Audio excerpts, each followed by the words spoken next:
Welcome to Mind Matters, and thank you for joining Dan Ploger and myself, John Krotek. This podcast is where we discuss the critical social, economic, and spiritual issues that affect all of us. We, the people, are in a battle against the forces of entropy, forces that are hell-bent on gaining power for personal reasons, forces hell-bent on destroying the concepts of freedom and individual thought, forces which don't benefit the social order. Thank you again.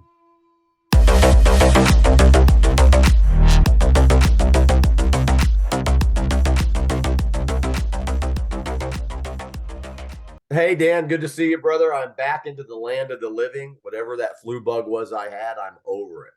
How you doing, man? Good. I'm doing good, and just hoping that this bug doesn't transmit over Zoom. Yeah, me too. I hope it doesn't. I'm sure it won't. But today's conversation is one that we've talked about for a while. I actually just heard this word or this term, useful idiot, not too long ago. And we're going to talk about the concept of useful idiots today and what it means and how it fits into the landscape these days. And I think a good place to start is with what the definition of a useful idiot actually is. So, welcome back, listeners and watchers, viewers. We appreciate you. Without you helping to support our conversations, we can't talk about these things. But the term useful idiot is used to reference a person perceived as propagandizing for a cause, particularly a bad cause originating from a devious, ruthless source, without fully comprehending the cause's goals and who is cynically being used by the cause's leaders. Woo! And then right away we go to, oh, that sounds like a conspiratorial theorist definition, labeling a person. But I hear people saying and asking all the time, that's just stupid. Does that person know that they're stupid? I mean, I hear it more and more across the board in conversations. The ability today of people not to look at themselves is astounding to me. That you can't sit back and say, what would other people think of what I'm saying right now? It's pretty outstanding. But what's the origin of useful idiot? Is that Nietzsche, or where'd that come from? I did the research and I couldn't find anything. It sounds like a relatively new term. I'm sure there's variations of what that label actually is throughout history. Yeah. But there's lots of examples. And let me just start with one where I think an institution, so I'm not pointing fingers at a person, I'm going to point a finger at an institution. And it's the University of Southern California's Social Studies Department. I read an article this morning that said the word field, FIELD, was going to be banned from usage in that department because somehow the word field is offensive to people of color. So I'm thinking, okay, so what do we call it? Plot? And if we call it plot, aren't we being offensive to people who maybe have a fear of death?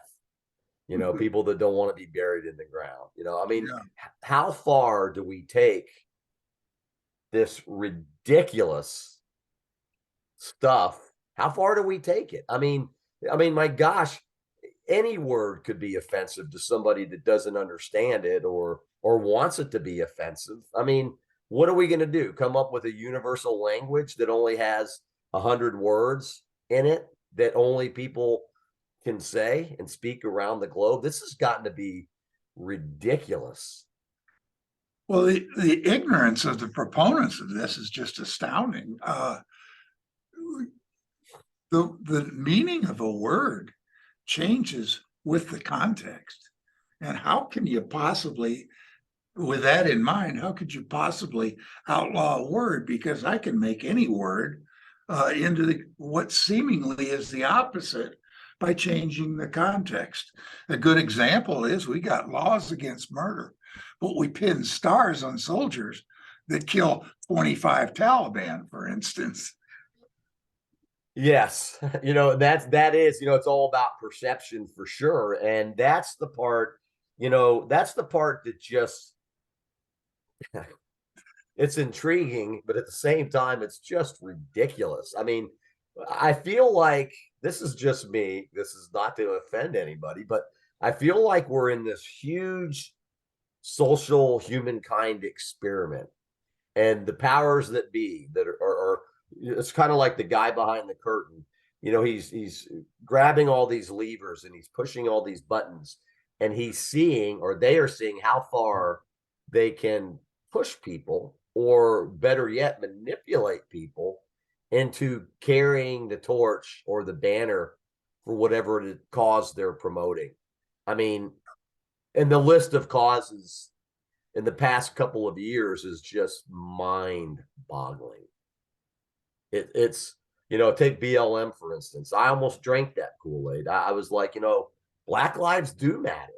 But when I started seeing them destroying inner cities all across America and finding out that they were funding governments around the world that have tyrannical authoritarian regimes, then I started to think, oh, Dan, imagine that, thinking for myself.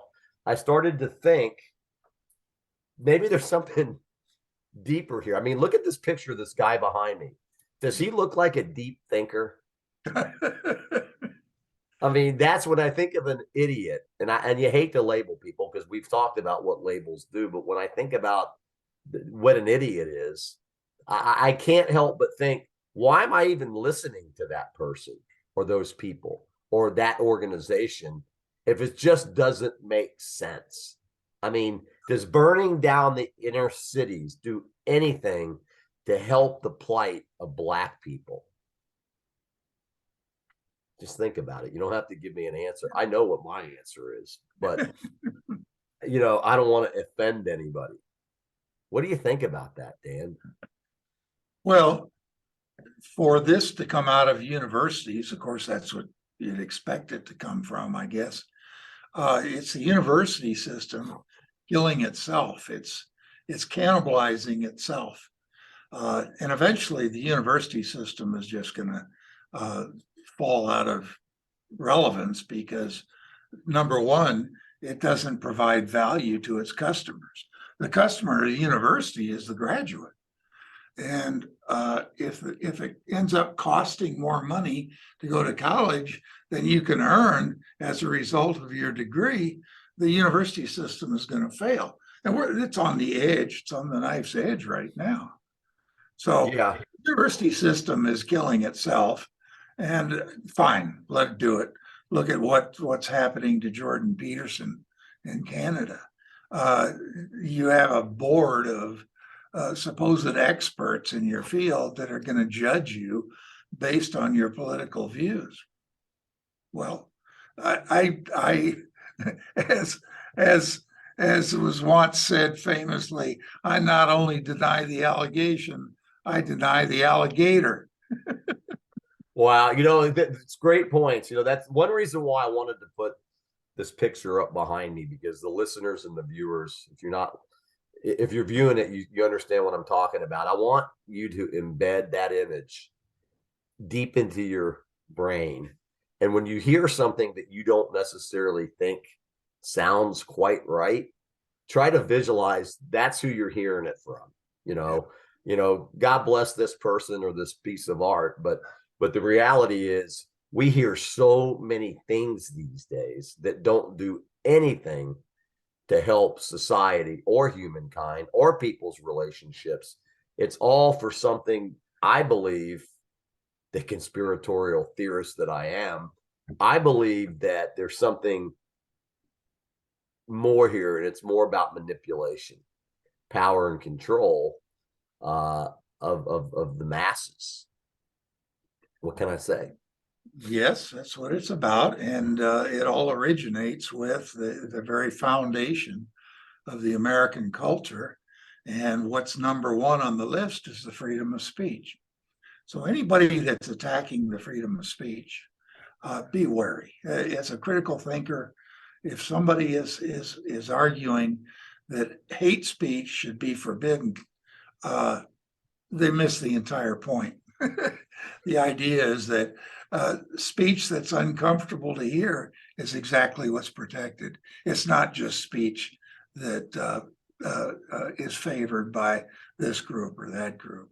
So, uh, as just a first clearing filter, if it's attempting to limit your freedom of speech, it's attempting to limit your freedom to think, and therefore you should reject it, because not because it's wrong, but because this is your enemy.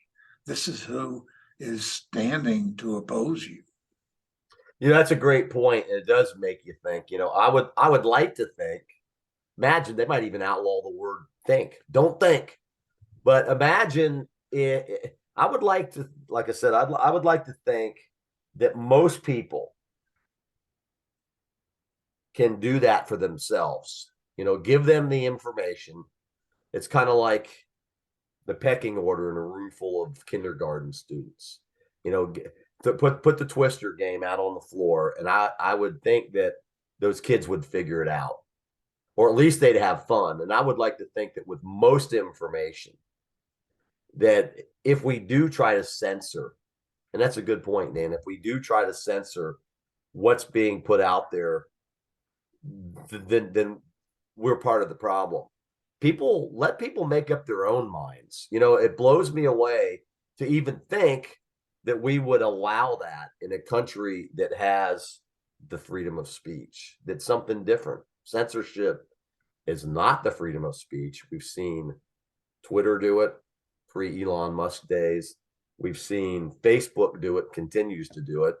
Thank you, Mark Zuckerberg, for all those great things you have brought to humanity, one of which is censorship. How many of you who are listening or watching have been victims of censorship on social media? Have your metrics changed because of your political views? Are you not being a useful idiot, so you're one of the gang, or you're not one of the gang? I don't know. It's just, this subject is just insane. And then what happens to the useful idiots? Once those people who are pulling the strings, pushing the buttons, gets what they want, which is complete control, then what? What happens to the useful idiots? Well, they're eliminated. A good example is Joseph Stalin. Joseph Stalin, from his rise from a nobody to his prominence, there was one person that he stuck with the whole time. Everybody else was eliminated. And by eliminated, I mean killed by Joseph Stalin as threats to his power. So this is what happens to useful idiots, is all you have to do is read the historical record. And I know that's most universities won't teach that, but it's, if you can get a hold of a biography of Joseph Stalin, you ought to read it, and you ought to treasure it, and you ought to hide it, because one day it will be declared against the state. Yeah, that's an interesting way to look at it. And it's like with the Fahrenheit 451, which I think that movie was from the 60s or early 70s, about books being banned and outlawed. Yeah, Ray And Bradbury. Yeah. yeah, and this one fireman who's one of the main character, they're called out to burn these books whenever they find them. And then I think he picks up a copy or two of one and starts reading it. And he starts realizing that, without novels and without the freedom of expression and people's abilities to write stories and to do things like that, that the world was basically being corrupted just for a certain group of people. We hear the word elite. Yeah. So our are these useful idiots just the minions of the elite and the people who are in positions of power uh, for that nefarious purpose so that they can maintain power and control? I would think that an idiot's pretty easy to manipulate. Look at this guy. I mean, let's look at somebody that doesn't look as foolish as that guy. The CIA these are very smart people that have been working at how do we control the populace. They've been working at that for a very long time. And this goes all the way back to Sun Tzu. A big part of warfare is mis and disinformation. This is one of the enemies, your enemies in a war situation is surprise against you. And it just seems incredible to me that the CIA developed these models for how do you control a populace, and then once it became viable and it was understood that these massive mass communication platforms could exist and even exist profitably, this capability was turned over to some useful idiots. Zuckerberg one, Dorsey another, and it's being exposed that these really were government mind control or group control policies and mechanisms that were handed over as $1 billion. Who could turn down $1 billion to a jerk dropout at Harvard who had not produced anything worthwhile except a dating app that would rate women on campus, turned him into one of the foremost richest man on earth. And so Jack Dorsey is a useful idiot. Zuckerberg's a useful idiot. And it's been, it's too much to pass down. If somebody were to offer you, would you mind being seen as a useful idiot, John, if I gave you $20 billion? What would your answer to that be? Anyhow, it's a great question, and that's a question that these useful idiots need to answer. I think about, how far up the ladder does the useful idiot distinction, how far up does it go? And I would say this: if you hear something that just doesn't make any sense historically, morally, ethically, commonsensically, statistically, scientifically, if you hear something that doesn't make sense, it probably doesn't make sense. Probably doesn't make sense. I heard something the other day, and maybe I'll stop short of useful idiot, but maybe you can make the jump. I heard something the other day that the president of a very powerful country who's having an issue at their border, primarily a southern border with a narco state, right? We won't give away too many details. That those illegals, terrorists, and drug traffickers and sex slave traffickers and just criminals that are not just good people. I heard recently where they were actually compared to Jews who were escaping the Holocaust in Europe. Okay, so the useful idiot warning bell went off, and I'm thinking to myself, how ridiculously stupid is that? So my question is, does the useful idiot, we know the answer, but does the useful idiot question go all the way up the chain of command to the very highest positions of power? Well, John, I think the answer, there is an answer to that, and it has to do with the adjective useful. You're a useful idiot as long as you're useful.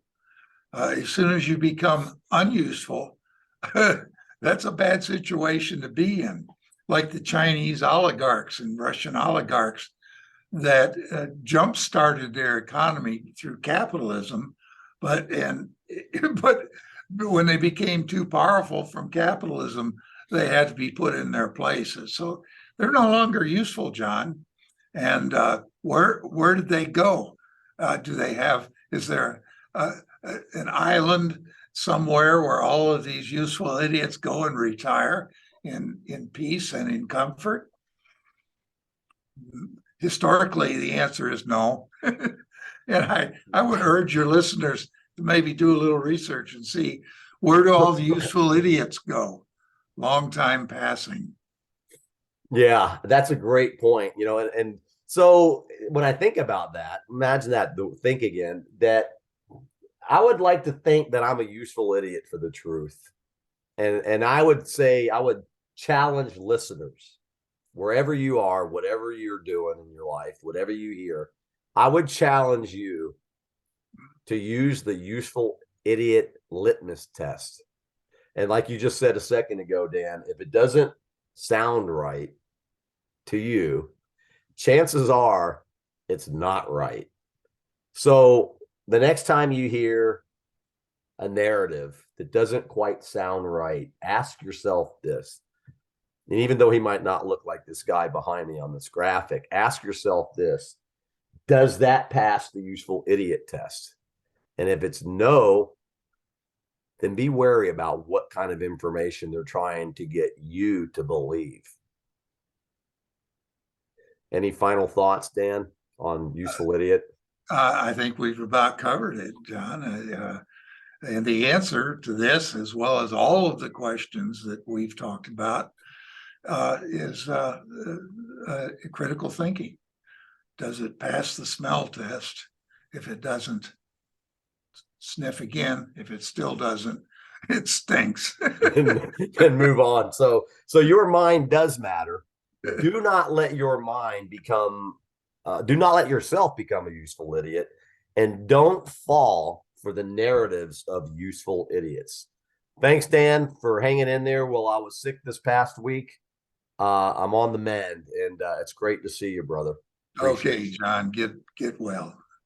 Thank you for joining us on another episode of Mind Matters. Use your critical thinking. Use logic and reason. Make your own determinations on the critical issues. Stay alert. Stay alive.